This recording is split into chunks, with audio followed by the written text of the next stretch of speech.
नमस्कार, एनडीटीवी मध्य प्रदेश छत्तीसगढ़ देख रहे हैं आप। मैं हूं अमृत तिवारी। सुकमा में 29 जनवरी को सुरक्षा बलों को एक और बड़ी सफलता मिली। हमारे जवानों ने 17 माओवादियों को ढेर कर दिया। हथियारों का जखीरा भी जवानों ने अपने कब्जे में ले लिया। लेकिन इतने बड़े ऑपरेशन के दौरान घने जंगलों में सुरक्षा बलों के सामने चुनौती कितनी बड़ी रहती है, ये समझने के लिए हमारी टीम उसी स्पॉट पर पहुंची जहां एनकाउंटर हुआ। हमारे संवाददाता विकास तिवारी ने एनकाउंटर स्थल पर उस चीज को देखा और समझा जो नक्सलियों से जुड़े हुए थे। आइए देखते हैं सुपर एक्सक्लूसिव रिपोर्ट।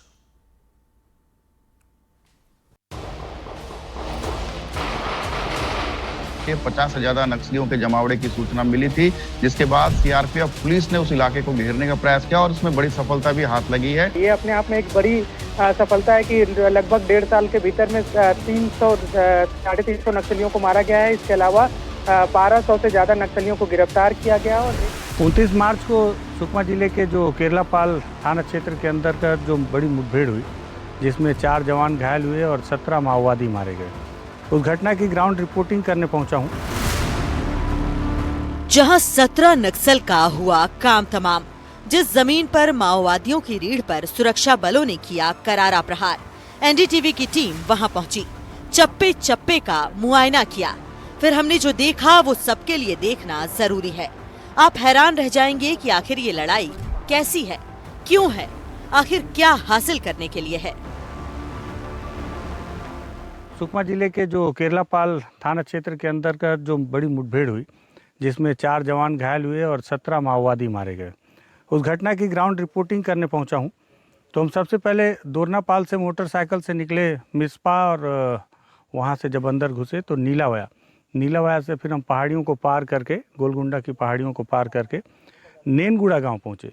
और वहाँ से लगभग 3-4 किलोमीटर पैदल चलने के बाद उस स्पॉट पर पहुँचे हैं जहाँ पे पूरी मुठभेड़ हुई है।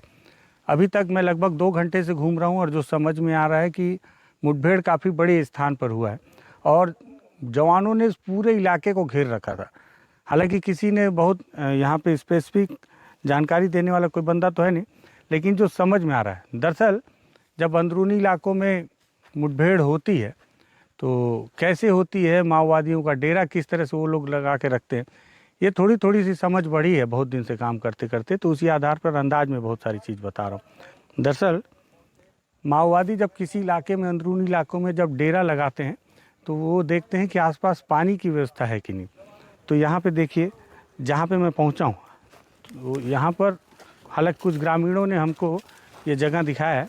यहाँ देखिए सबसे पहले कि चारों तरफ बहुत बड़ी बड़ी पहाड़ियाँ हैं, और हालांकि मैंने इसके कुछ ड्रोन शॉट भी लिए। और यहाँ पर ये देखिए पानी का स्रोत है, और यही पानी जो है बताते हैं कि बहता हुआ पानी है, जिससे कि माओवादियों को रोज़ पीने के पानी की व्यवस्था और अपना खाना बनाने के लिए व्यवस्था के लिए मिल जाए। हम उस जगह थे जहां नक्सलियों के एक नहीं दर्जनों निशान थे। पानी के बहते स्रोत भी उनकी मौजूदगी की दास्तां बता रहे थे। लेकिन सुरक्षा बलों की चाक चौबंद तैयारियों के आगे उनकी एक ना चली, सभी मारे गए।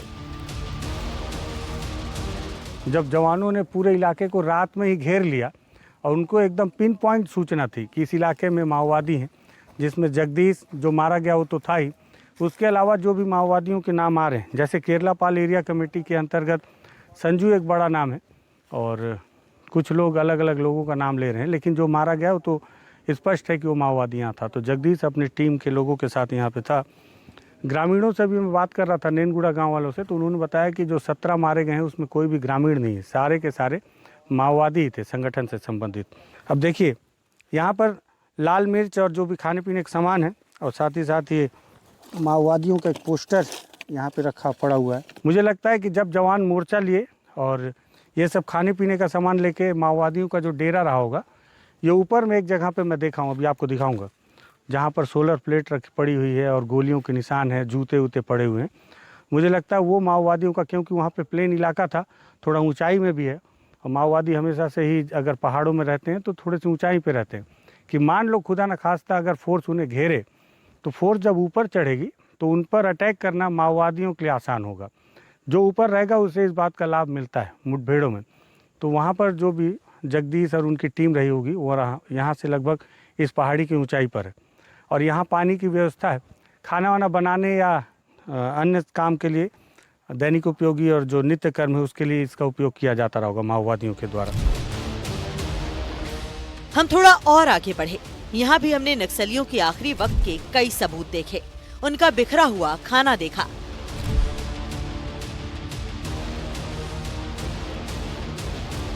आगे और क्या क्या मिलेगा वो बताता हूँ। सबसे पहले तो यही लग रहा है कि यहाँ जैसे ही जवान माओवादियों को पता चला कि फोर्स ने उस पहाड़ी से उन्हें घेर रखा है, चारों तरफ पहाड़ियाँ हैं इस तरफ में, तो उन्होंने यहाँ से भागने की कोशिश की और चप्पल से उन्हें दिक्कत होता तो चप्पलों को छोड़कर वो भाग खड़े हुए। और इस तरफ ऊपर में क्योंकि यहाँ पर कहीं पे भी गोलियों के निशान नहीं है, इसलिए मुझे लगता है कि हालांकि एक वीडियो वायरल हो रहा है और उस वीडियो में जवान बोल रहे हैं कि नाले की तरफ ले जाओ, तो नाला तो यहाँ भी है लेकिन यहाँ कहीं गोलियों के निशान नहीं दिख रहे हैं। एक नाला और आगे मिला है हमें, वहाँ गोलियों के निशान है और वहाँ मुझे इस तरह की तस्वीर भी लग रही है कि वो वहीं की तस्वीर होगी। वहाँ जिस तरह से खाने पीने का राशन फेंकाया हुआ है और आगे बढ़ेंगे अगर यहाँ पे तो देखिए यहाँ पे भी माओवादियों के ये चप्पल, पका हुआ चावल और इस तरह की और बांस की लाठियाँ यहाँ पे पड़ी हुई हैं।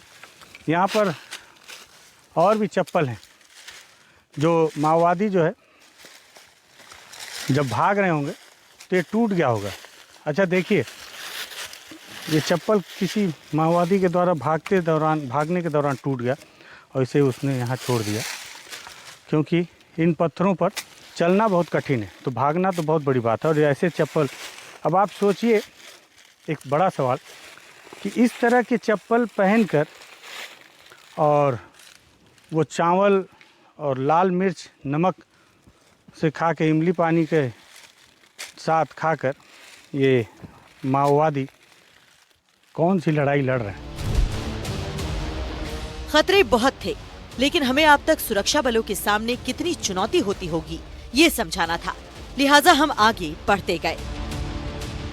तो घेरने के बाद ये सारे माओवादी इस तरफ भागे ऊपर की तरफ में। ऊपर में क्या है वो भी आपको दिखाता हूँ। वहाँ ऊपर में मुझे लगता है कि जो उनका बड़ा लीडर था जगदीश और बाकी के लोग या तो वहाँ रहे होंगे या उस तरफ भाग के चढ़े होंगे, क्योंकि वहाँ पे भी मुझे 2-3 जगह पे गोलियों के निशान मिले हैं। इस पे दौड़े कैसे होंगे लोग। अच्छा एक खतरा और भी है यहाँ पे। अभी कल एक घटना हुई उस परी में जिसमें एक आईडी ब्लास्ट हो गया और सरस्वती ओयाम जो कि महिला संघर्ष समिति की अध्यक्ष रहीं बहुत बुरी तरह घायल हो गई। तब से एक दहशत ये भी है कि माओवादियों का डेरा है तो कहीं ऐसा ना हो कि अपने डेरे की सुरक्षा के लिए उन्होंने यहाँ कहीं बम लगा रखा हो। लेकिन जो होना है वो होगा ही, यही सोचकर चल रहे हैं। आगे और दिखाता हूँ आपको। अब हम उस जगह पर थे जहां असल में मुठभेड़ हुई। पेड़ों पर गोलियों के असंख्य निशान, खून के निशान, जहां माओवादी ढेर होकर गिरे उसके जीते जागते निशान। हमने कैमरे पर हर सबूत को रिकॉर्ड किया। तो देखा आपने कि जो उस तरफ से मैं नीचे की पहाड़ी के नीचे से चलते चलते अब ऊपर आ चुका हूँ। जो मैंने आपको बताया था कि जहाँ पे गोलियों के निशान है, नीचे सबसे पहले जो स्पॉट हमें मिला जहाँ खाने के सामान और पके हुए चावल फेंके हुए हैं, दरअसल जो माओवादियों की टीम रही होगी तो उनके खाने की व्यवस्था उस तरफ थी और हो सकता है संभवतः क्योंकि मुठभेड़ यहाँ हुई है उसके बहुत सारे निशान हैं। आइए दिखाता हूँ मैं आपको।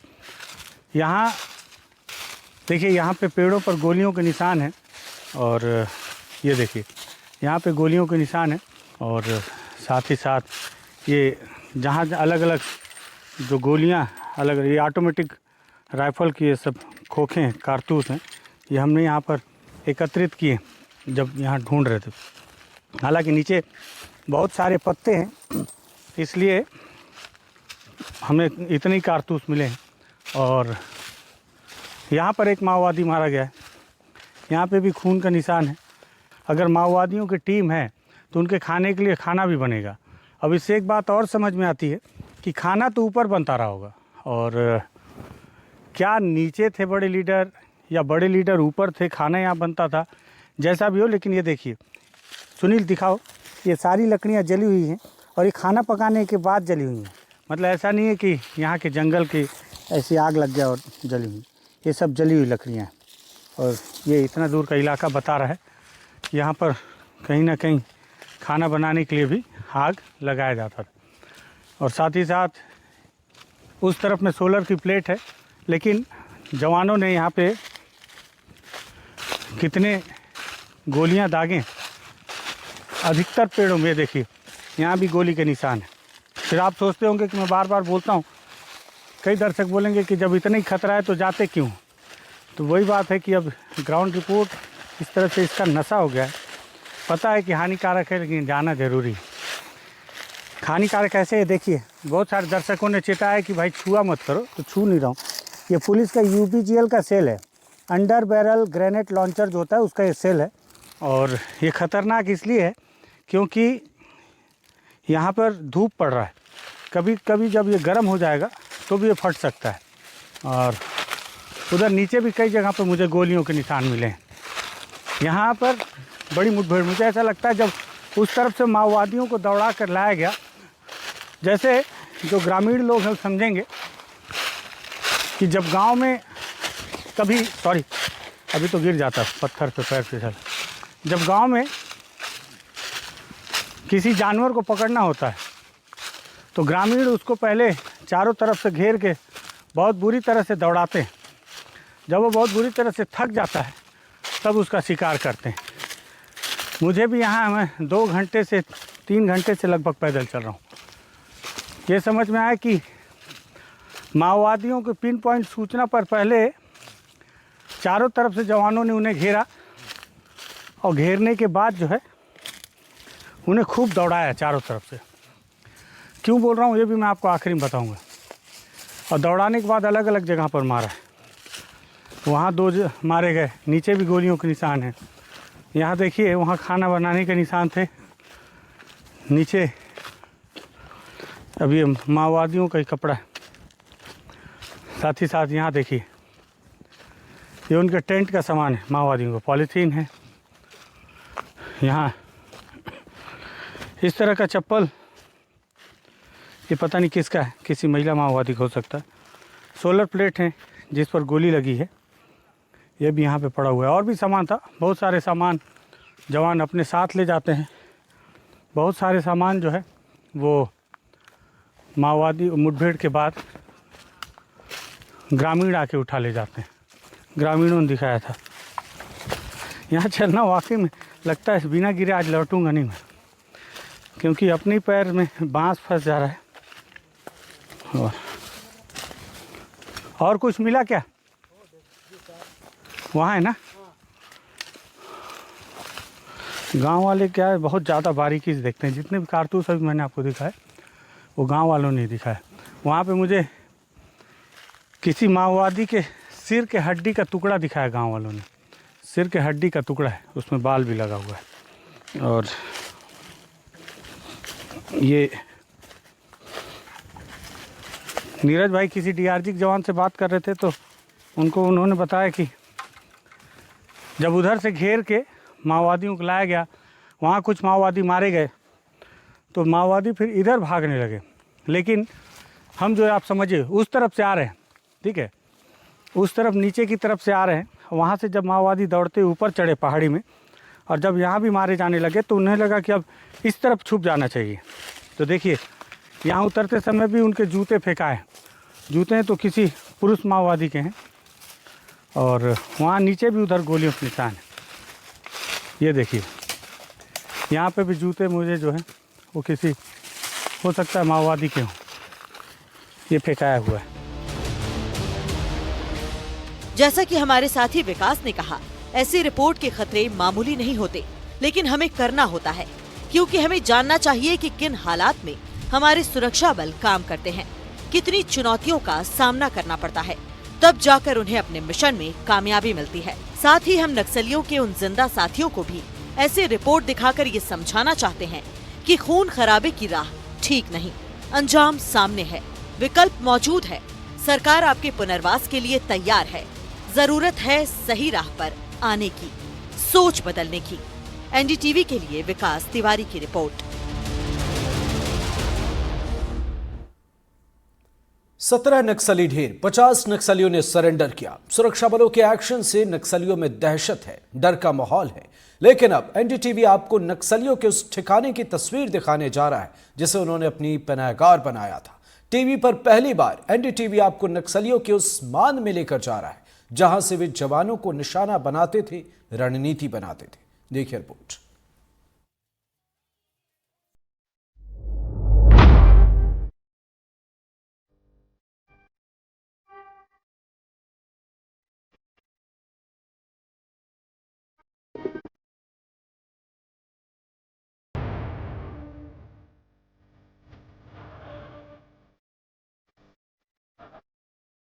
अभी इस वक्त मैं अबूझमाड़ में हूँ, और अबूझमाड़ इसलिए क्योंकि इंद्रावती नदी जैसे ही आप पार करेंगे, इलाका बीजापुर का है, जैसे ही आप इंद्रावती नदी पार करेंगे तो आप अबूझमाड़ में प्रवेश कर जाएंगे। अबूझमाड़ माओवादियों का गढ़ रहा है किसी समय में, लेकिन जिस तरह से 2024 के बाद जो केंद्रीय गृह मंत्री का दावा रहा, उसके बाद से लगातार फोर्स का मूवमेंट बढ़ा। मूवमेंट बढ़ने से अब कहीं ना कहीं थोड़ा सा माओवादियों का इलाका अब सिमटता चला गया है। ऐसे में माओवादियों के तमाम नए नए इजादों को रोज़ फोर्स ढूंढती है और उन्हें बरामद करती है। इसी बीच जवानों ने एक तस्वीर वायरल की थी जिसमें उन्होंने माओवादियों के बंकर को सबसे पहले दिखाया था, और बहुत ही बड़ा बंकर था। मेरी बड़ी जिज्ञासा थी कि उस बंकर को मैं ढूंढूं, और मैं उस समय से इस घटना को, मेरे ख्याल से सुनील 6-7-8 महीने हो गया होगा, 2024 का है, 2024 की घटना है। और तब से मैं लगातार जब भी अबूझमाड़ आता हूँ तो उस सुरंग को ढूंढता था, लेकिन आज जो है सफल हुआ हूँ उस सुरंग को ढूंढने में। तो देखिए, और मैं देख के हतप्रभ हूँ, आराम से सुनिए। तो ये माओवादियों का वो सुरंग है जो मुझे मिला है। इसे बनाने में उन्होंने कितना मैन पावर यूज़ किया होगा पता नहीं, लेकिन ये बहुत बड़ा सुरंग उन्होंने तैयार किया। और ये देखिए, सबसे पहले मैं आपको शुरुआत से दिखाता हूँ। ये उन्होंने किस मकसद से बनाया है ये तो मेरे समझ से परे है, लेकिन ये सुरंग बहुत बड़ी है। और इसे ऊपर से नीचे सुरंग बनाई गई और ऊपर से लकड़ियों की बल्लियां डाल के उसे मिट्टी से बंद भी कर दिया गया बहुत जगह पर। हालांकि बारिश की वजह से ये सुरंग जो है पूरी तरह से अब ध्वस्त हो गई है। इसमें बारिश का पानी भर गया होगा, मिट्टी धसक गई होगी, लेकिन इस सुरंग के बचे हुए अवशेष देखकर आप सोचिए। वहाँ से मैं पैदल आ रहा हूँ और यहाँ देखिए, यहाँ नीचे उतरने की कोशिश करता हूँ मैं। ये देखिए, ये माओवादियों ने सुरंग बनाया था। ये देखिए, यहाँ से आपको दिख रहा हो कि नीचे आप बहुत आराम से जा सकते हैं। मिट्टी यहाँ भर गई है, नहीं तो मैं बहुत आराम से नीचे पैदल चलता और तस्वीर भी लेते रहना उसमें साथ में।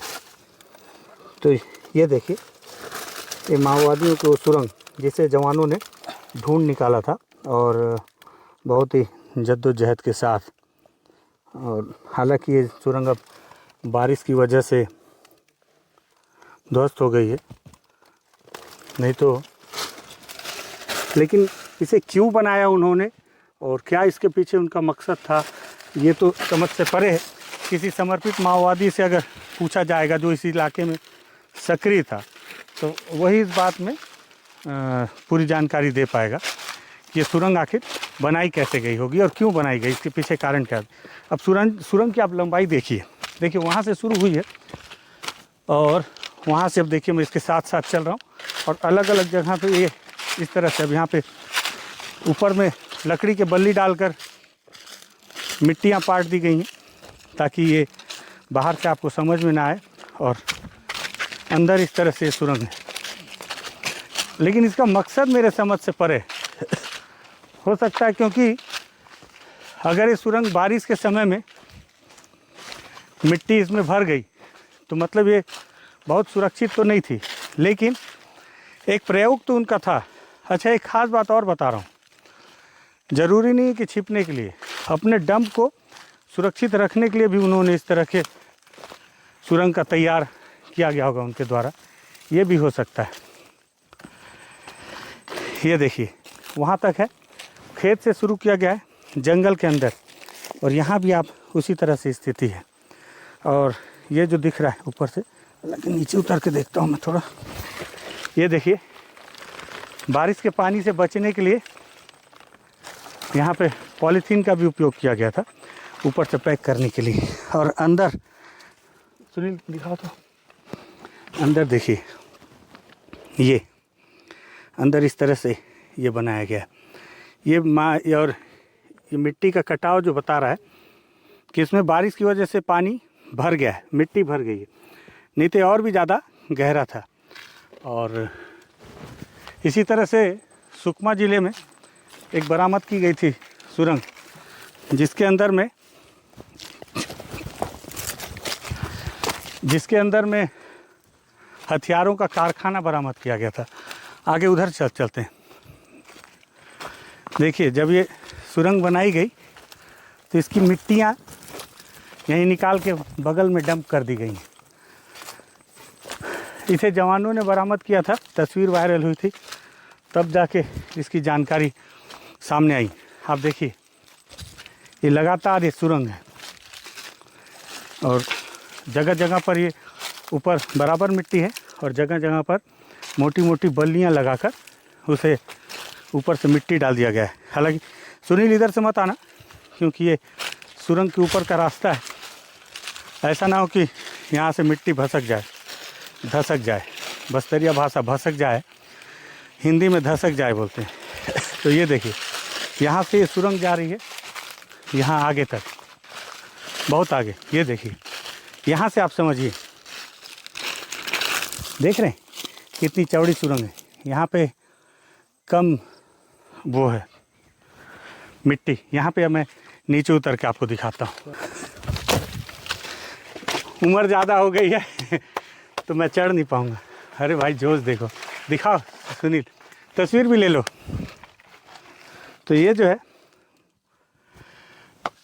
क्यों बनाया अलग बात है, लेकिन आप सोचिए कि इतनी बड़ी सुरंग माओवादियों ने तैयार की, कितना मैन पावर लगा होगा इसके लिए। ये देखिए बहुत बड़ी सुरंग है, देख रहे हैं, एकदम नज़र आ रहा होगा वहाँ का उजाला।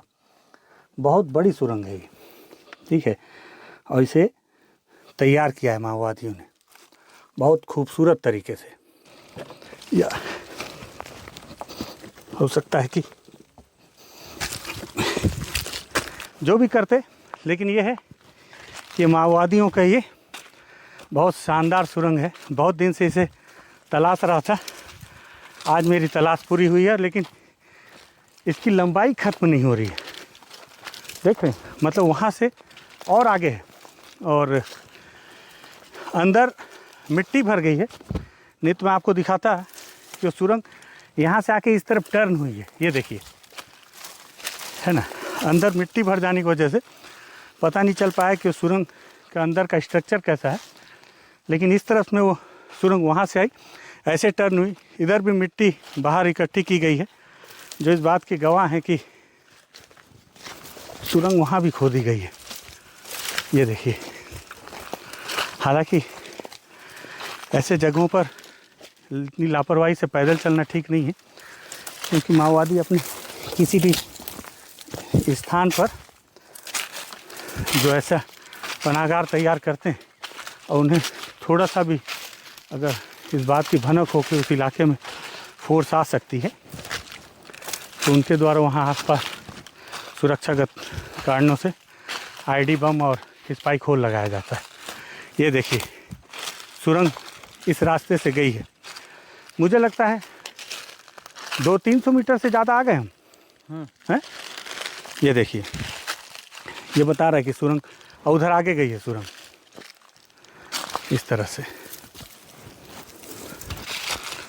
यहाँ से चलना ठीक नहीं। क्यों? ये हाँ, सुरंग के ऊपर चल रहे हैं, ठीक बात। लेकिन ये सुरंग गई बहुत लंबी है। उधर से घूम लेते हैं। किधर से? उस तरफ से। लेकिन यहाँ अंदर में सुनील, ये समझ में आ रहा है कि अंदर में यहाँ भी सुरंग है, इस तरफ में भी। अब मुझे लग रहा है कि अंदर ये सुरंग सीधी आके वहीं से सुरंग से और कई शाखाएं निकली हुई हैं, जो अंदर अंदर अंदर एक बड़ा स्ट्रक्चर माओवादियों ने तैयार किया। अब जिज्ञासा इस बात को लेकर भी है कि इतनी बड़ी सुरंग तैयार करने के लिए कितना मैन पावर लगा होगा माओवादियों को, तो वो कहाँ से लाए होंगे। हालांकि झाड़ियाँ परेशान कर रही हैं, लेकिन मैं इसी बात से संतुष्ट हूँ कि ये जो मेरी तलाश है आज पूरी हुई है। तो मैं इसे थोड़ा सा विधिवत देख लेना चाह रहा हूँ। ये देखिए, अभी भी ये सुरंग जो है यहाँ से होती हुई आ रही है यहाँ तक। ये देखिए, यहाँ आकर ख़त्म हुई है ये सुरंग। ये देखिए, बहुत शानदार माओवादियों ने इसका निर्माण किया इतने अबूझमाड़ के अंदर में। और पता नहीं जिस मकसद से उन्होंने इसका निर्माण किया वो मकसद उनका पूरा हुआ या नहीं, वो तो नहीं पता, लेकिन ये मैन पावर के साथ उनकी बनाया गया स्ट्रक्चर बहुत शानदार है। और जवानों ने इसे पहले ही बरामद कर लिया था, तो उसके बाद फिर हो सकता है माओवादियों ने इसका उपयोग ना किया हो, और बारिश के बाद ये पूरी तरह से ख़राब हो गया। और इसी के साथ हमारे इस खास पेशकश में फिलहाल इतना ही। बाकी खबरों के लिए आप देखते रहिए NDTV मध्य प्रदेश छत्तीसगढ़। नमस्कार।